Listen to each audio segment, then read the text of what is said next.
पूरी finance folio family के लिए बहुत ही इंपॉर्टेंट वीडियो है। आज मैं आपको बताऊंगा एक नहीं, दो नहीं, तीन नहीं, बल्कि पूरे 6 आईपीओ जिनमें शेयर होल्डर कोटा है और इनमें से कुछ एक आईपीओ को रिसेंटली सेबी का भी अप्रूवल मिल चुका है और ये कंपनियां अब कभी भी अपनी आरएचवी फाइल कर सकती हैं। अगर आपको इन कंपनियों के आईपीओ में शेयर होल्डर कोटा के लिए एलिजिबल होना है तो रिकॉर्ड डेट पर आपके डीमैट अकाउंट में इनकी पेरेंट कंपनियों का कम से कम एक शेयर होना चाहिए। रिकॉर्ड डेट जनरली वह डेट होती है जिस दिन कंपनी अपनी आरएचवी फाइल करती है, यानी आपको शेयर आरएचवी फाइल करने से कम एक दिन पहले बाई करना होगा ताकि रिकॉर्ड डेट पर शेयर आपके डीमैट अकाउंट में हो और आप शेयर होल्डर कोटा के लिए एलिजिबल हों। साथियों, क्या है कि आजकल आईपीओ में अलॉटमेंट पाना बहुत ज्यादा कठिन है। अगर आप किसी शेयर होल्डर कोटा वाले आईपीओ में शेयर होल्डर कैटेगरी के लिए एलिजिबल हो जाते हैं तो यहाँ आप 2 एप्लीकेशन अप्लाई कर सकते हैं, एक नॉर्मल कैटेगरी में जो आप करते ही हैं, इसके अलावा एक शेयर होल्डर कैटेगरी में भी अप्लाई कर सकते हैं। इससे आपके अलॉटमेंट के चांसेस बहुत हद तक बढ़ जाते हैं। साथियों, सोशल मीडिया पर बहुत ज्यादा नॉइज है। बहुत सारे लोगों को आपने कहते सुना होगा कि इस आईपीओ में शेयर होल्डर कोटा हो सकता है, उस आईपीओ में हो सकता है, लेकिन आज हम हो सकता है के बारे में चर्चा नहीं करेंगे, केवल उन्हीं आईपीओ को कवर करेंगे जिनमें शेयर होल्डर कोटा है। हमारी टीम ने इनकी डीआरएचपी को स्टडी किया है और वहां से जो इन्फॉर्मेशन मिली है आज हम आपके सामने प्रस्तुत करेंगे। बने रहिए अंत तक। पहला आईपीओ आपकी स्क्रीन पर है, डॉक्टर अग्रवाल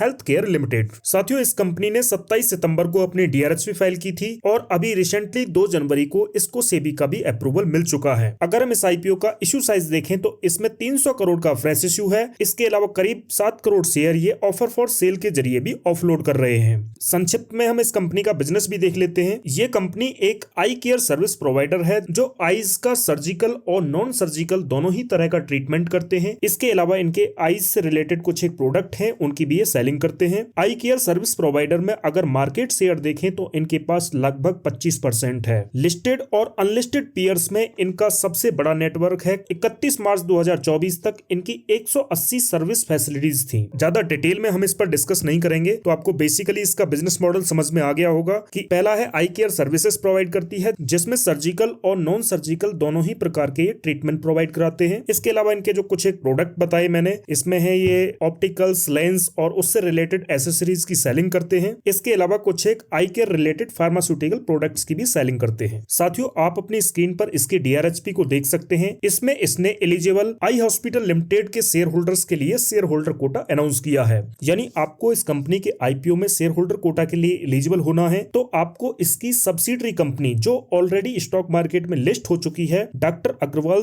आई हॉस्पिटल के नाम से, उसका एक शेयर बाई करना होगा। साथियों, यहाँ सिनारियो थोड़ा उल्टा है। जनरली क्या होता है कि पेरेंट कंपनी ऑलरेडी लिस्टेड होती है, उनकी सब्सिडरी कंपनी बाद में आईपीओ लाती है, लेकिन यहाँ थोड़ा चेंज है। इसकी subsidiary company already stock market में लिस्टेड है डॉक्टर अग्रवाल आई हॉस्पिटल के नाम से, और अब इसकी पेरेंट कंपनी आईपीओ लेकर आ रही है तो यहाँ इसने अपनी सब्सिडरी कंपनी के शेयर होल्डर्स के लिए शेयर होल्डर कोटा अनाउंस किया है। अभी जब मैं ये वीडियो शूट कर रहा हूँ तो इसका प्राइस लगभग 6700 के आसपास है, तो आपको इसकी सब्सिडरी कंपनी का शेयर जल्दी से जल्दी बाई कर लेना चाहिए क्योंकि कंपनी को ऑलरेडी सेबी का अप्रूवल मिल चुका है और ये अब कभी भी अपना आईपीओ लेकर आ सकते हैं। दूसरी कंपनी है एथर एनर्जी। काफी जाना माना नाम और काफी लंबे समय से इसके आईपीओ का इंतजार चल रहा है। इसने अपनी डीआरएचपी फाइल की थी 11 सितंबर को और इसको 23 दिसंबर को सेबी का अप्रूवल मिल चुका है। ये आईपीओ लगभग 3500 करोड़ का होने वाला है। इसमें से 3100 करोड़ का फ्रेश इश्यू होगा और लगभग 400 करोड़ के शेयर्स इसके एग्जिस्टिंग शेयर होल्डर्स और अर्ली इन्वेस्टर्स ऑफलोड कर रहे हैं। इसका संक्षिप्त में बिजनेस मॉडल देखें तो ये एक ईवी कंपनी है जो इलेक्ट्रिक 2 व्हीलर्स और बैटरी पैक्स बनाती है। इसके अलावा ये इंडिया में चार्जिंग इंफ्रास्ट्रक्चर पर भी काम कर रहे हैं। ये उसी सेम सेक्टर में ऑपरेट करती है जिसमें रिसेंटली लिस्टेड ओला इलेक्ट्रिक करती है। इसकी डीआरएचपी का स्क्रीनशॉट आपकी स्क्रीन पर है, आप देख सकते हैं। इसने एलिजिबल हीरो मोटोकॉर्प लिमिटेड के शेयर होल्डर्स के लिए शेयर होल्डर कोटा अनाउंस किया है। तो अगर आपको इसमें शेयर होल्डर कोटा के लिए एलिजिबल होना है तो आपको जल्दी से जल्दी हीरो मोटोकॉर्प का कम से कम एक शेयर बाई कर लेना चाहिए। अभी इसका प्राइस करंटली लगभग 4240 रुपए के आसपास चल रहा है। ये दोनों कंपनियां जिनकी मैंने अभी चर्चा की, पहली doctor Agarwal health care limited और दूसरी एथर एनर्जी, इन दोनों को सेबी से अप्रूवल मिल चुका है। तो अगर आप शेयर होल्डर कोटा के लिए एलिजिबल होना चाहते हैं तो जल्दी से जल्दी आपको इनके स्टॉक्स बाई कर लेने चाहिए। अब साथियों, तीसरा आईपीओ है ब्रिगेड होटल वेंचर्स का। इसने अपनी डीआरएचपी 30 अक्टूबर को फाइल की थी और अभी ये सेबी के अप्रूवल के लिए पेंडिंग में है।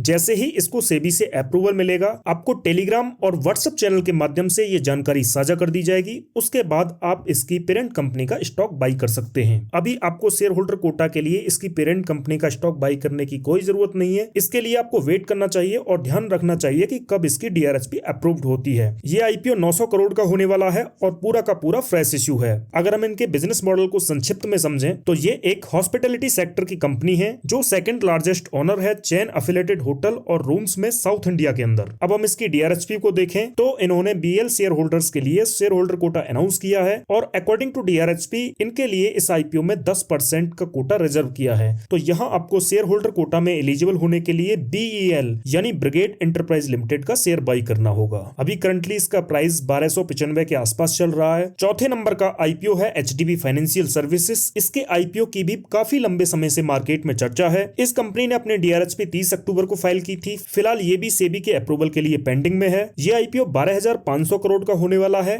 जिसमें से 2500 करोड़ का फ्रेश इश्यू है और 10,000 करोड़ का ऑफर फॉर सेल है। HDB फाइनेंशियल सर्विसेज एक नॉन बैंकिंग फाइनेंशियल कंपनी है। आप कह सकते हैं कि ये HDFC बैंक की ही एक नॉन बैंकिंग फाइनेंशियल आर्म है। इनकी अगर सर्विसेज की बात करें तो ये रिटेल और कमर्शियल दोनों ही सेगमेंट में secured, unsecured, asset finance, consumer loans और लोन अगेंस्ट प्रॉपर्टी प्रोवाइड कराते हैं। इसके अलावा इनके कुछ फी बेस्ड प्रोडक्ट्स भी हैं और ये HDFC बैंक के लिए BPO सर्विसेज भी प्रोवाइड कराते हैं। काफी अच्छी प्रेजेंस है इनकी अर्बन और रूरल दोनों ही एरियाज में। इंडिया के अंदर इनकी 1680 से ज्यादा ब्रांचेज हैं। अगर हम इसकी DRHP को देखें तो इन्होंने HDFC बैंक के शेयर होल्डर्स के लिए शेयर होल्डर कोटा अनाउंस किया है। तो यहाँ सेबी के अप्रूवल मिलने के बाद आपको HDFC बैंक का स्टॉक बाई कर लेना चाहिए। अभी इसका प्राइस लगभग 1700 के आसपास ट्रेड कर रहा है। 5वें नंबर का हमारा IPO है ग्रीव्स इलेक्ट्रिक मोबिलिटी। इसने अपनी DRHP 23 दिसंबर को फाइल की थी और अभी ये भी सेबी के अप्रूवल के लिए पेंडिंग में है। इनके इश्यू साइज की बात करें तो इनका 1000 करोड़ का फ्रेश इश्यू होने वाला है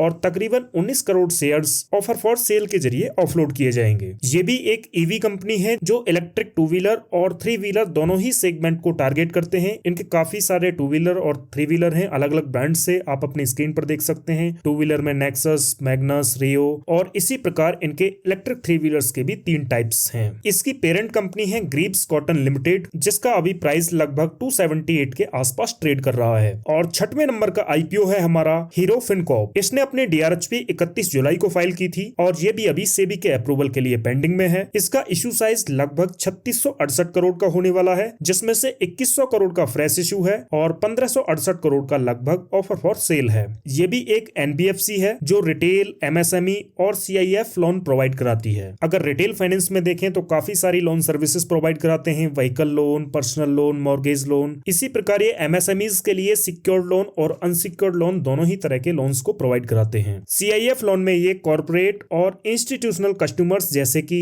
प्रमोटर्स, होल्डिंग कंपनीज आदि को सिक्योर्ड लोन प्रोवाइड कराते हैं। इनकी DRHP का स्क्रीनशॉट आपकी स्क्रीन पर है, आप देख सकते हैं। इसमें भी इन्होंने शेयर होल्डर कोटा अनाउंस किया है और इनकी पेरेंट कंपनी है हीरो मोटोकॉर्प। तो यहाँ अगर आप हीरो मोटोकॉर्प का एक शेयर बाई कर लेते हैं तो आप 2 IPOs में शेयर होल्डर कोटा के लिए एलिजिबल हो सकते हैं। पहला है एथर एनर्जी और दूसरा है हीरो फिनकॉर्प। तो साथियों इस वीडियो में इतना ही। अगर आपको जानकारी अच्छी लगी तो चैनल को सब्सक्राइब कर बेल आइकन जरूर प्रेस करें ताकि आगे आने वाली वैल्यूएबल इंफॉर्मेशन आपसे मिस ना हो। इस वीडियो में इतना ही, फिर होगी आपसे मुलाकात एक और नई वीडियो में एक और नए टॉपिक के साथ। Signing off for now.